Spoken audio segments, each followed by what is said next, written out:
He's in the green room. You want to switch gears? You want to talk a little NFL draft? You want to talk a little Seahawks with Rob Staton? On that draft, so let's go. Let's do it because we're not going to keep him long because he's on holiday. I promised him and I promised his family that we're not going to keep him long today because he's on holiday. And look at the surprises here, Rob Staton. We got Mr. Jim Moore, the go-to guy, is going to be sitting in here pestering you with great questions about the NFL draft. It's Rob Staton who joins us, all brought to you by Superior Linen Service, family-owned and operated since 1926, committed to delivering the highest quality products and service to the greater Puget Sound area. Get your free quote today at suplinen.com. Give him a call, 253-383-2636. Check out all of Rob's work, SeahawksDraftBlog.com, his YouTube channel, Rob Staton Football, and follow him on Twitter at Rob Staton. Hello, how's Sweden? Sweden's good. The weather's unbelievable here. So when you think of Sweden, I don't know what you guys think of. I think of sort of cold, snow. No. Well, it's beautiful. No. What do you think of? I think about beautiful women. Are they as beautiful as we think they are? That's what I think of. Blonde, beautiful women. Come on. There are not as many of them as you might think. No. Son of a... I'm not going. Really? No, that's not been my experience. Are you going to the right places, State? I don't know. Maybe there's a different part of Sweden where they all live, but it's not in Gothenburg. Is your family okay with this? Town of blonde bombshells, and then the rest of the country is just like, eh. Hey, yeah, exactly. Tell your family, tell your wife today, hey, Puck and Jim want me to go find some hot blonde women. I'll be back. I'm going to go walk around the neighborhood for a little while. Yeah, I'll let her know. I mean, in fairness, she would find that hilarious because she's that's kind of her sense of humor. So I will let her know that that's the plan for tomorrow. Hey, before Jim pesters you with his mock draft that he's unveiled in a quick second, just a general football question for all of us, because I know my opinion, but I don't know. Well, Jim, I know your opinion on this one. But Rob, tush push, yay or nay on that? I don't know. I'm not a huge fan of the play itself, but at the same time, I think just outlawing it just feels like a bit of a cop out for the league a little bit to me. As if you just get rid of it because one team does it very, very well. If every team was doing it and executing it perfectly, I think you have to get rid of it. The fact that the Eagles do it so well and nobody else does really feels like that should just be well done to the Eagles, and you have to let them sort of crack on with it. But aesthetically, like people say it's like a rugby play. That's not a rugby play. You don't see that in rugby. You don't see people pushing other individuals forward to get a yard. That doesn't happen in rugby. So it's an unpleasant looking play. And I thought the stuff at the end of the Super Bowl where they almost gave almost like a penalty touchdown, which is something that happens in rugby, by the way. They give a penalty try. I don't want to end up in that situation where you've got the referees explaining what might have to happen with that. So it's just not aesthetically great for the league. I got you, Jim. You don't like it at all, right? No, I can't stand it. You shouldn't be allowed to push a ball carrier. The ball carrier should have to make forward progress on his own. I don't have anything against the Eagles, and they're successful at it. And I'm surprised more teams aren't successful at it. But I thought it should have been banned. I don't have as big an issue about that as I do that. I thought for sure after watching a season of the abomination of the kickoffs that they would get rid of that, and they didn't get rid of it. It's so stupid. You know what? So what if people get hurt? I don't care. I want the violence back. I want like a regular, normal kickoff where guys. You don't stand there like statues until a guy catches the ball. That's not football. And it's too confusing. It's just like even their explanation of it, it's just no one can follow. I stopped reading it this week. I'm like, I'm done. I don't care. Just whatever. I'll tune in when the first drive happens. I'm with you. Just go back to the regular kickoff. God, they've overcomplicated this thing so damn much. All right. Well, we'll put that to bed. Draft is almost here, Rob. We're just 22 days away from the start of it. What do you got? What do you think at 18? What do you want them to do at 18? Well, I think everybody wants them to fix the offensive line in this draft. And if they take Gray Zabel at 18, no one's going to complain about it. Everyone will say, well done. You know, they'll plug him in at left guard or center, and it will be a good pick. I've been writing for the last few days, though, that they might do something that triggers everybody, that has the whole fan base frothing at the mouth. You wrote a piece about it. Social media exploding with anger on the night of the first round, which is that they may draft a receiver in the first round, which flies in the face of everything they say about the identity they want to build. But they have consistently, over the last few years, taken best player available who best fits them. And it just has to be said that Emeka Egbuka, the receiver at Ohio State, based on everything I've learned about him, he fits the Seahawks to a T. So I'm not saying he's definitely going to be the pick. That's not a prediction. I think there's about 4 to 5 players who fit at 18. But I think mentally we should be preparing ourselves for them maybe doing something like that and then addressing the offensive line on day 2, potentially by trading up from 50 to go and get the offensive lineman they want in the 30s and 40s. Well, Rob, how do you think they've handled the offensive line situation to this point? Because a lot of people are thinking it's like, Dipoto football-wise, where they haven't really done anything. But what do you think Schneider's plan is? I have no problem with it.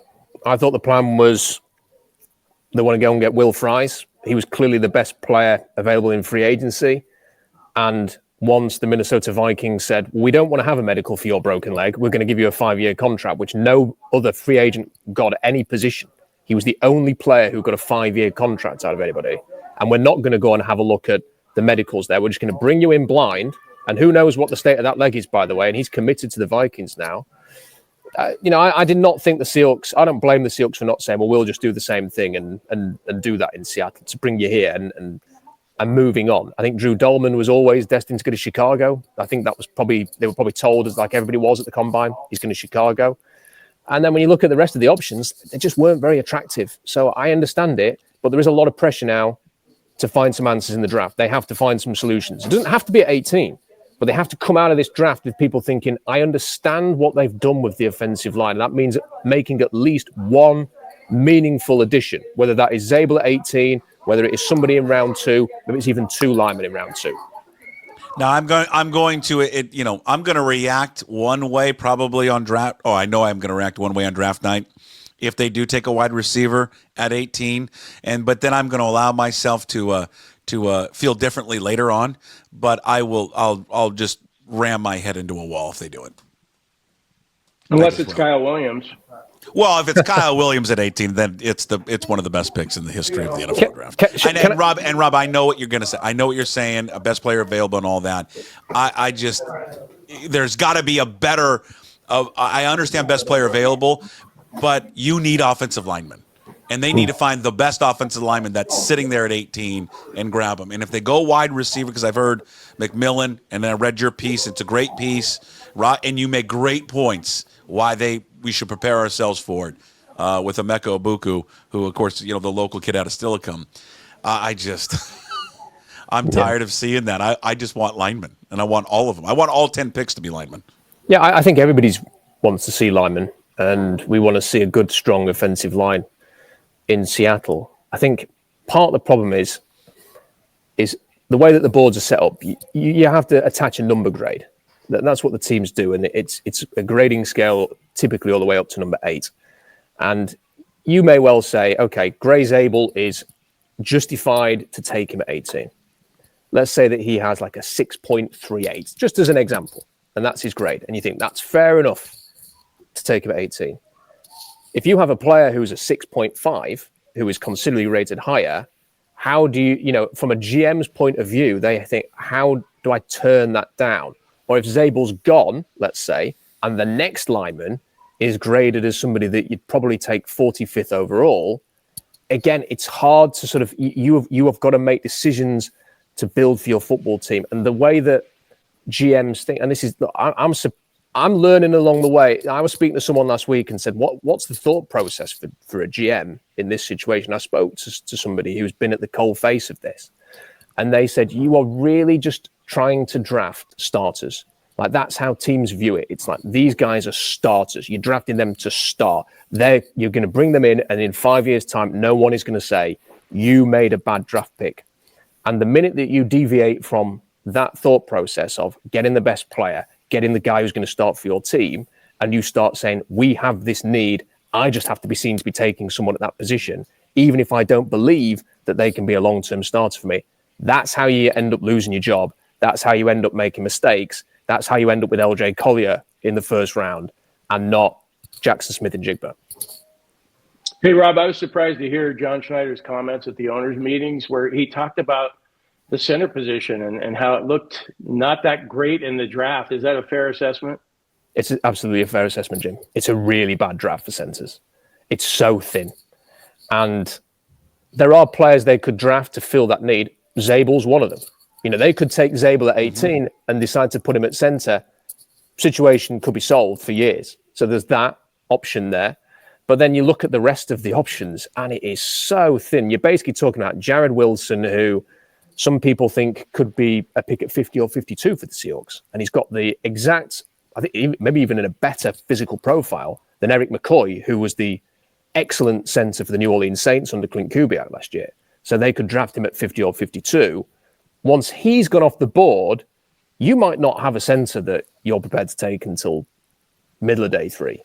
And you're looking at people like Jonah Monheim at USC, you know, people like that, Eli Cox maybe at Kentucky. They're the kind of players you're looking at there. And there's no guarantee that they're going to be any better than what you've already got. So that might add that extra bit of pressure to go and get Zabel or Wilson at 50 or 52 so they can address this. And I do think maybe there was a little bit of misdirection there from John Schneider talking up how bad the center position was because he wants to be able to get one of those two players. Where those first 3 picks, 18, we've talked about 18, that wide receiver certainly could be on the table. We get to 50 and 52. What do we think is available right with those 2 picks, and what direction do you get a sense maybe they would go in? Well, I wrote about this yesterday. I think there is at least a chance that if they do, and it doesn't have to be Egbuka, it could be a Malachi Starks, it could be Matthew Golden, it could be a pass rusher, you know, Donovan Ezeraku from Boston College, for example. It could be a player like that. If they then will feel a lot of pressure to go and get an offensive lineman. So you look at the mock drafts, you know, Todd McShay, Mel Kiper, Daniel Jeremiah, none of them had Tyler Booker in the first round of their last mock drafts. If he falls into the 30s, if Donovan Jackson's in the 30s, they may just say, we're going to give that Geno Smith pickup, we'll swap it for a 5th, and we'll move up 10 spots, and we'll go and get a guy like that. If you come out of this draft, by the way, with Egbuka and Tyler Booker, or Egbuka and Donovan Jackson, that's a good first 2 picks for me. That's a really good job well done. You know, some people thought that they might take Tyler Booker, myself included, in round 1 a few weeks ago. So if you can actually secure that, it will be a good thing. If they stick and pick, I think you have got the options I mentioned, Jared Wilson there. You know, you've also got, you know, does Elijah Arroyo get anywhere within range of the tight end? You know, Jack Besh is a good receiver. Marcus Bowe, an offensive lineman. Tate Ratledge. You know, you've got players like that. A whole bunch of defensive tackles are going to be available. I think teams are going to rush to grab them off the board. So I think there's a real opportunity. I know that we're all going to react to what that first pick is, but I think they've got 10 picks. There is a great opportunity after this draft to shape the franchise, move it forward in a positive direction. I'm really optimistic, really positive about that. And I hope that if they don't take an offensive lineman at 18, we can just sort of say, take a breath, let's get through day 2 and 3, and let's look at this afterwards, because I think there's a great chance here for the Seahawks. Is there a quarterback in the 2nd or 3rd round, or maybe even later, that you think might pop and really be something in the NFL? Yes, I think this is a quarterback class that has got some intriguing players. I don't know what you guys think. I find it fascinating that the contract details with Sam Darnold are so shrouded in mystery. 1-year deal, but it's a 1-year deal. Well, nobody seems to know. Like, Over the Cap says one thing, Spotrac says another thing. I don't think the truth is actually officially out there yet as to what this arrangement is. I'd be shocked if it's not a 1-year arrangement, by the way. I don't think you can commit to 2 years of Sam Darnold. And I think they've basically made him the bridge. I think they're setting up with the idea of they're going to draft a quarterback, Jim. Yeah. And I don't know whether that's going to be at 18 or 50 or 52, but I think they're going to take one. So if you're looking at day 2, Will Howard's going to go in the 2nd round. I think he'll be off the board before the Seahawks pick, quite frankly. He's going to be, I think, Jets, Raiders, Browns may well be looking at him. Quinn Ewers is going to be an option. And a lot of people don't like Quinn Ewers. I think John Schneider might like Quinn Ewers. And I think some of the talent evaluators might like Quinn Ewers. A lot of Hey, people. Rob, he had a first and goal against the Huskies and couldn't come through. Yes, I remember that play, Jim. Yeah, we don't. That's why we don't like him. That guy had a chance to end them, and he didn't do it. Correct, but Michigan did you a solid in the final. I know, but we didn't need that. We didn't even need them in the championship game. God. But he's a polarizing player because you could spend a long time talking about his negatives, and you could spend a bit of time talking about the positives. Some people are going to think he's a fifth rounder. Some are going to think he's a second rounder. So it'll be interesting to see how the Seahawks feel about him. Jalen Milroe's getting talked up again. I don't think he can pass the football. I just don't think he's got it in him to be an NFL quarterback. He's a great athlete, but I don't think he's a passer. And then you've got, your Riley Leonard. I like Riley Leonard. I think Cal McCord's going to have his fans. I'm interested to see where Tyler Shook goes. Mm-hmm. And look, Jackson Dart's getting a lot of love. You just wonder, is there a big surprise? If it's not a Booker, if it's not Starks, if it's not a pass rusher like Ezeraku, could the Seahawks even take a quarterback at 18? It only takes John Schneider really liking somebody for that to be a possibility. Sure. Same, you can say the same thing just for any team. Just takes one team to like you. All right, I told you to be short and sweet.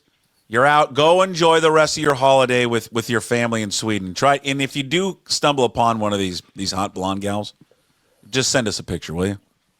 Well, I'll try. That might look a bit weird. 40-year-old English bloke with his phone out going. Well, just make it like you're taking a selfie, but you're really just taking a picture. Okay. Okay. Yeah, one of the over-the-shoulder jobs. Yeah. Thank you, Rob. Appreciate it. Thanks, guys. See you.